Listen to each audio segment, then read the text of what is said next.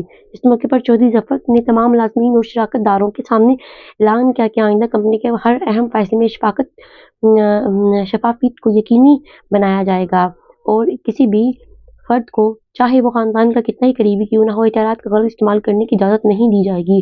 اسلم صاحب نے یہ ذمہ داری قبول کرتے ہوئے کہا کہ ان کی بیٹی کی ہمت اور دیانتداری نے ہی آج انہیں یہ مقام دلایا ہے اور ہمیشہ اس اعتماد پر پورا اترنے کی کوشش کریں گے۔ حاضرین نے تالیاں بجا کر ان کا استقبال کیا اور آمنہ نے فخر سے اپنے والد کو دیکھا جو کبھی خاموشی سے دھمکیاں برداشت کرتے تھے، آج پورے وقار سے کھڑے تھے۔ بیگم صاحبہ نے آمنہ کو ایک طرف بلا کر کہا کہ وہ اسے بیٹی کی طرح سمجھتی ہیں اور انہیں افسوس ہے کہ شروع میں انہوں نے اس کے ساتھ اتنا سرد رویہ رکھا۔ آمنہ نے مسکرا کر کہا، ان کا ہاتھ تھام لیا اور کہا کہ گزری ہوئی باتوں کو یاد رکھنے سے بہتر ہے کہ آنے والے کل کو خوبصورت بنایا جائے۔ زویا نے بھی رفتہ رفتہ حویلی سے فاصلہ بنا لیا، مگر جانے سے پہلے وہ آمنہ کے پاس آئی اور کہا کہ اسے احساس ہو گیا کہ محبت زبردستی نہیں پائی جاتی اور جو رشتہ سچائی پر قائم ہو وہی حقیقی معنوں میں کامیاب ہوتا ہے۔ اس نے آمنہ کو نیک خواہشات دیں اور نئے شہر میں نئی زندگی شروع کرنے کا فیصلہ کیا۔ انسپکٹر رضوان کی جرأت مندانہ کارروائی کو بھی سراہا گیا اور محکمہ پولیس نے انہیں خصوصی اعزاز سے نوازا۔ فراز قریشی اور سلیمان مرزا کے خلاف عدالتی کارروائی کئی مہینوں تک چلتی رہی اور بالآخر عدالت نے دونوں کو طویل قید کی سزا سنائی۔ زمین جو غیر قانونی طریقے سے ہتھیائی گئی تھی، عدالتی حکم پر قریشی خاندان کو واپس مل گئی۔ دانیال نے فیصلہ کیا کہ وہ زمین کا ایک حصہ ایک تعلیمی ادارے کے قیام کے لیے وقف کر دے گا جس کا نام اپنے مرحوم بھائی زین کے نام پر رکھا جائے گا۔ آمنہ نے اس خیال کی بھرپور تعریف کی اور کہا کہ یہی سب سے بہترین طریقہ ہے کہ زین کی یاد کو ہمیشہ زندہ رکھنے کا۔ تعلیمی ادارے کا سنگ بنیاد ایک پرشکوہ تقریب میں رکھا گیا جس میں شہر بھر کے معزز افراد شریک ہوئے۔ چودھری ظفر نے تقریر کرتے ہوئے کہا کہ ان کے خاندان نے اقتدار اور دولت کی چمک میں کھو کر بہت کچھ گنوایا ہے، مگر آج وہ اپنی بہو آمنہ کی بدولت دوبارہ صحیح راستے پر آ گئے ہیں۔ آمنہ نے اپنی زندگی کا مقصد بنا لیا کہ وہ ایسی لڑکیوں کی مدد کرے گی جنہیں طاقتور خاندانوں کی سازشوں کا سامنا کرنا پڑتا ہے۔ اس نے ایک ہیلپ لائن قائم کی جہاں کوئی بھی خاتون خفیہ طور پر مدد طلب کر سکتی تھی۔ دانیال اور خود بھی اس کی ہر مرحلے میں شریک رہا۔ ایک سال بعد آمنہ اور دانیال کے گھر ایک بیٹی نے جنم لیا جسے انہوں نے زین کی یاد میں زینب کا نام دیا۔ چودھری ظفر اور بیگم صاحبہ نے اپنی پوتی کو دیکھ کر آنکھوں میں خوشی کے آنسو بھر لیے اور کہا کہ یہ بچی ان کے خاندان کے لیے نئی امید اور نئے آغاز کی علامت ہے۔ قریشی حویلی میں جو کبھی خوف، خاموشی اور سازشوں کی زد میں رہتی تھی اب ہنسی، محبت اور بچوں کی کلاکاریوں سے گونجنے لگی۔ آمنہ اکثر اپنی بیٹی کو گود میں لیے حویلی کے صحن میں بیٹھی وہ یاد کرتی جب وہ خوف زدہ ہو کر دفتر سے بھاگی تھی اور سوچتی تھی کہ کس طرح تقدیر نے اسے ایک مجبوری سب سے بڑی خوشی تک پہنچا دیا۔ دانیال نے بھی اپنے کاروباری انداز میں بڑی تبدیلی لائی اور اب اپنے ملازمین کے ساتھ نرمی اور انصاف سے پیش آتا اور کسی بھی فیصلے سے پہلے آمنہ کی رائے ضرور لیتا۔ کمپنی کے شراکت داروں نے بھی محسوس کیا کہ دانیال کی قیادت میں کاروبار پہلے سے کہیں زیادہ مستحکم اور قابل اعتماد ہو گیا ہے۔ شہر کے لوگ اکثر آمنہ اور دانیال کی کہانی کا ذکر کرتے کہ کس طرح ایک مجبوری کی شادی سچائی، ہمت اور محبت کا سہارا بنی، ایک مثالی رشتے میں بدل گئی۔ اب کچھ اور اہم واقعات کا ذکر کرتے ہیں جو اس سفر کے دوران پیش آئے اور جنہوں نے کہانی کو مزید گہرائی دی۔ عدالت میں جب فراز قریشی کے خلاف مقدمہ چل رہا تھا، اس نے آخری کوشش کے طور پر یہ الزام لگایا کہ دانیال اور آمنہ نے مل کر جھوٹے ثبوت تیار کیے ہیں تاکہ اسے پھنسایا جا سکے۔ اس الزام نے کچھ عرصے کے لیے پورے خاندان کے ساکھ کو داؤ پر لگا دیا۔ عدالت نے تمام ثبوتوں کی تصدیق کے لیے ایک آزاد فورینسک ٹیم مقرر کی۔ کئی ہفتوں کی جانچ پڑتال کے بعد ثابت ہوا کہ ریکارڈنگ اصلی ہے اور اس میں کسی قسم کی چھیڑ چھاڑ نہیں کی گئی۔ اس دوران آمنہ کو بھی عدالت میں گواہی دینی پڑی جہاں اسے فراز کے وکیلوں کے سخت سوالات کا سامنا کرنا پڑا۔ آمنہ نے پورے خاندان کے ساتھ پورے اعتماد کے ساتھ ہر سوال کا جواب دیا، اپنی زبان پر قابو رکھا اور اب کبھی گھبراہٹ کا اظہار نہیں ہونے دیا۔ عدالت میں موجود لوگ اس کی ہمت اور سنجیدگی سے متاثر ہوئے بغیر نہ رہ سکے۔ دانیال جو عدالت کے پیچھے بیٹھا یہ سب دیکھ رہا تھا، اس دن پہلی بار محسوس ہوا کہ وہ آمنہ سے کتنی گہری محبت کرنے لگا ہے۔ فیصلے کے دن عدالت کچھ بھری ہوئی تھی۔ جج نے تمام شواہد کا جائزہ لینے کے بعد فراز قریشی اور سلیمان مرزا دونوں کو قتل کی سازش، جعل سازی اور غیر قانونی زمین کی منتقلی کے الزامات میں قصوروار قرار دیا۔ عدالت نے فراز قریشی کو 20 سال قید اور سلیمان مرزا کو 25 سال قید کی سزا سنائی۔ فیصلہ سنتے ہوئے حویلی کے تمام افراد کی آنکھوں میں محلول جذبات تھے، دکھ بھی اور سکون بھی۔ اس فیصلے کے بعد میڈیا میں بھی یہ کیس کافی مشہور ہوا۔ کئی صحافیوں نے آمنہ اور دانیال سے انٹرویو کی درخواست کی، مگر دونوں نے فیصلہ کیا کہ وہ اپنی نجی زندگی کو عوامی نمائش سے دور رکھیں گے۔ صرف ایک مختصر بیان جاری کیا کہ جس میں کہا گیا کہ انصاف کی فتح ہوئی اور اب خاندان اپنی زندگی کو نئے سرے سے شروع کرنا چاہتا ہے۔ اسی دوران ایک اور اہم موڑ آیا جب پرانے ملازم کریم کا کردار سامنے آیا، جسے فراز قریشی نے ذہن کی گاڑی کے بریک خراب کرنے کے لیے استعمال کیا تھا۔ کریم نے عدالت میں گواہی دیتے ہوئے بتایا کہ اس وقت شدید دباؤ اور مالی مجبوری کے تحت یہ کام کرنا پڑا اور برسوں سے وہ اس گناہ کے بوجھ تلے دبا ہوا تھا۔ آمنہ نے کریم کی حالت دیکھ کر دانیال سے کہا کہ شاید وہ بھی اس سازش کا ایک اور شکار تھا، طاقتور لوگوں کے ہاتھوں مجبور کیا گیا۔ ایک عام آدمی دانیال نے عدالت میں کریم کے لیے نرمی کی درخواست کی اور عدالت نے اس کی مکمل مداحمت اور تعاون کو مد نظر رکھتے ہوئے اسے کم سزا سنائی۔ اس واقعے نے آمنہ اور دانیال کو ایک نیا سبق سکھایا کہ سازشوں کے پیچھے اکثر ایسے لوگ بھی ہوتے ہیں جو خود مجبوری کا شکار ہوتے ہیں، اور انصاف کا مطلب صرف سزا سنانا نہیں ہوتا بلکہ حالات کو سمجھنا بھی ہے۔ انہوں نے کریم کے خاندان کی مالی امداد کرنے کا بھی فیصلہ کیا تاکہ وہ دوبارہ عزت کی زندگی گزار سکے۔ کہانی کے آخری حصے میں چودھری ظفر نے ایک بڑی تقریب میں اعلان کیا کہ وہ اب کاروبار کی مکمل ذمہ داری دانیال کے سپرد کر رہے ہیں اور آمنہ کو کمپنی کی سماجی بہبود کے شعبے کی سربراہ مقرر کیا جا رہا ہے۔ یہ فیصلہ سن کر پورے خاندان اور ملازمین نے خوشی سے تالیاں بجائیں۔ آمنہ نے اپنی ذمہ داری سنبھالتے ہی کئی فلاحی منصوبے شروع کیے جن میں غریب طلبات کے لیے وظائف، مظلوم خواتین کے لیے قانونی مدد اور دیہی علاقے میں چھوٹے کاروبار شروع کرنے کے لیے قرضے شامل تھے۔ اس کی محنت اور خلوص نے اسے ایسا شہر بھر میں ایک محترم اور قابل تقلید شخصیت بنا دیا۔ دانیال اکثر کہا کرتا تھا کہ اس رات آمنہ اس دفتر میں نہ آئی ہوتی تو شاید وہ کبھی حقیقی محبت کا مطلب نہ سمجھ پاتا۔ وہ سمجھتا تھا کہ زندگی کبھی بھی سب سے تلخ حالات کے ذریعے ہی سب سے خوبصورت تحفے عطا کرتی ہے، اور آمنہ اسی تحفے کا نام تھی۔ برسوں بعد جب زینب بڑی ہوئی اور اپنے والدین کی کہانی سنی تو اس نے حیرت سے پوچھا، کیا واقعی محبت اتنی مشکلات کے بعد بھی اتنی خوبصورت ہو سکتی ہے؟ آمنہ نے مسکرا کر اپنی بیٹی کو گلے لگایا اور کہا کہ سچی محبت کبھی آسان راستے سے نہیں آتی، مگر جب آتی ہے تو ہر مشکل کو مانی دی جاتی ہے۔ یوں قریشی خاندان کی یہ کہانی جو خوف اور مجبوری سے شروع ہوئی تھی، نسل در نسل ایک ایسی مثال بن گئی جس میں سچائی، ہمت اور بھروسے کی طاقت نے ہر سازش اور ہر دشمن کو شکست دی۔ آمنہ اور دانیال کا بندھن اب صرف ایک شادی کا نہیں بلکہ ایک ایسا رشتہ تھا جسے وقت، حالات یا سازش کوئی بھی چیز کمزور نہیں کر سکتی تھی۔ یہ ایک ایسا بندھن جو دباؤ اور مجبوری سے شروع ہوا تھا، بھروسے سے، سچائی اور محبت کی بنیاد پر ایک مضبوط رشتے میں بدل گیا۔ آمنہ دانیال نے ثابت کر دیا کہ سب سے بڑی طاقت دولت یا اقتدار نہیں بلکہ ایک دوسرے پر بھروسہ اور سچائی کے ساتھ کھڑے رہنے کی ہمت ہوتی ہے۔ ان کی کہانی حویلی کی دیواروں سے نکل کر پورے شہروں میں ایک مثال بن گئی کہ اندھیرے کے بعد بھی روشنی آ ہی جاتی ہے، بس ہمت اور سچائی کا ساتھ نہیں چھوڑنا چاہیے۔ خاندان کے کاروبار کو بھی نئی سمت ملی۔ دانیال نے آمنہ کے مشورے سے کمپنی میں شفافیت کے نئے اصول نافذ کیے تاکہ آئندہ کوئی ایسی سازش دوبارہ جنم نہ لے سکے۔ اسلم صاحب کو بھی ترقی دے کر کمپنی کی مالی امور کا نگران بنا دیا گیا اور ان کی دیانتداری کو پورے خاندان نے سراہا۔ بیگم صاحبہ نے آمنہ کو گلے لگا کر کہا، وہ اس دن سے ڈرتی تھی جب دانیال نے مجبوری میں شادی کی تھی، مگر آج انہیں فخر ہے کہ ان کے بیٹے نے ایک ایسی لڑکی کو زندگی کا ساتھی چنا جس نے مشکل ترین حالات میں بھی اپنی عزت اور ہمت نہیں کھوئی۔ آمنہ کی آنکھوں میں خوشی کے آنسو آ گئے۔ کچھ عرصے بعد آمنہ اور دانیال نے مل کر ایک ٹرسٹ قائم کیا جو ایسے خاندانوں کی مدد کرتا تھا جو طاقتور لوگوں کے ظلم کا شکار ہوں۔ آمنہ کا ماننا تھا کہ جو تکلیف اس نے خود سہی ہے وہ نہیں چاہتی کہ وہ دوسروں کو ایسی تکلیف سے گزرنے دے۔